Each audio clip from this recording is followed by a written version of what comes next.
Daňová minútka, daňové zvýhodnenia za rok 2023.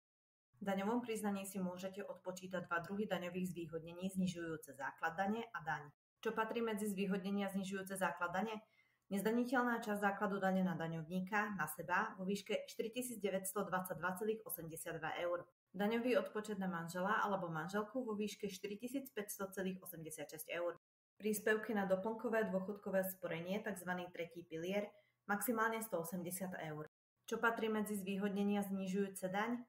Daňový bonus na dieťa závisí od výšky ustanoveného percenta základu dane a od veku dieťaťa. Vypláca sa nižšia čiastka. Daňový bonus na úroky z hypotéky maximálne 400 eur. Mimoriadny daňový bonus zo zvýšených úrokov z hypotéky maximálne 1800 eur. Sledujte nás a nenechajte si ujsť ďalšiu daňovú minútku.